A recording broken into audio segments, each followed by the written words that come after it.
Welcome to the Fear and Greed Business News Afternoon Report for Monday, the 1st of July, 2024. I'm Sean Aylmer. Every afternoon, we've got the 5 stories that happened today that you need to know about. Story number 1, the S&P ASIC 200 closed down 0.2% today to 7,751 points. While Pro Medicus, the software imaging group, was one of the best performers last year, today it was the second worst, dropping 5%. Worst was Strike Energy after updating the market on the status of a gas supply deal with a Wesfarmers subsidiary. Wasn't good news. Its share price dropped 20%. The coal companies were among the best performers. Looking at the large caps, BHP jumped 1.6%, Rio Tinto 1.5%, Fortescue Metals Group 1.4%. Mostly the big banks were lower, while WiseTech Global fell more than 5%. Cochlear, REA, QBE, Suncorp and Xero were also sold off. Story number 2, in corporate news, Lendlease hasn't had a great time of it. 2 months ago, saying it will abandon most of its overseas operations. Today, it said it will sell its US military housing business for $480 million. That was enough to send its share price up 4%, and Lendlease said the price represents a significant premium to book value. Brambles replaced Xavier Garrigo, the head of its CHEP Americas business, after 6 months only due to cultural differences. Its share price fell 2%, and Lake Resources' share price was flat after the mining hopeful, with a flagship project located in Argentina's Lithium Triangle, said it will have to slash jobs and sell off assets as it faces lower commodity prices and searches for a development partner. Story number 3, big pay rises for 250,000 aged care workers have been delayed until next year.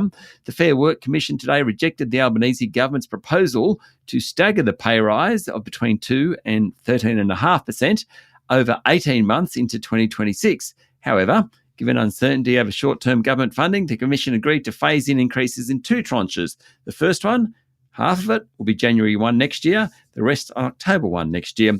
It will help the federal budget short-term at least, given the cost could be as much as $5 billion. A further 80,000 indirect carers, including cooks and cleaners, will receive their full 7% increase from the beginning of next year. Story number 4, the corporate watchdog has approved a new, tougher, self-regulated code of practice for the banking sector, which should do more to help out the small business sector.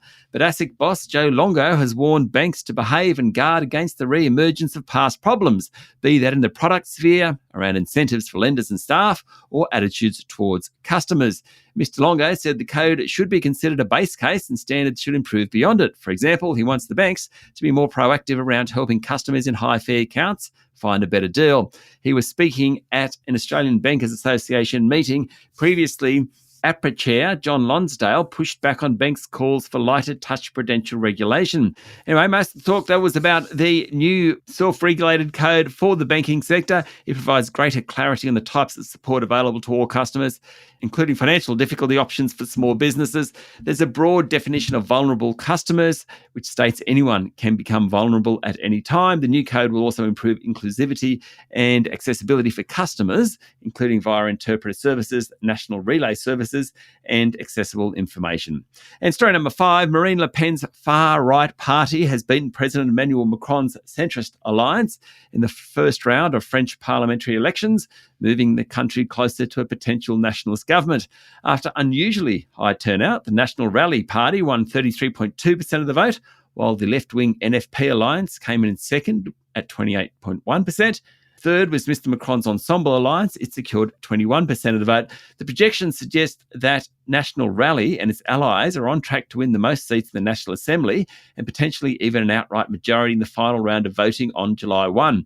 If National Rally were to secure 289 seats in the 577-strong lower house, it would force Macron into the rather uncomfortable power-sharing arrangement known as a cohabitation, in which 2 opposing parties must govern together. Interesting to watch that one. That's it for the afternoon report for Monday, the 1st of July, 2024. Michael Thompson and I will be back tomorrow morning with a Tuesday edition of Fear and Greed Business News. I'm Sean Aylmer. Enjoy your evening.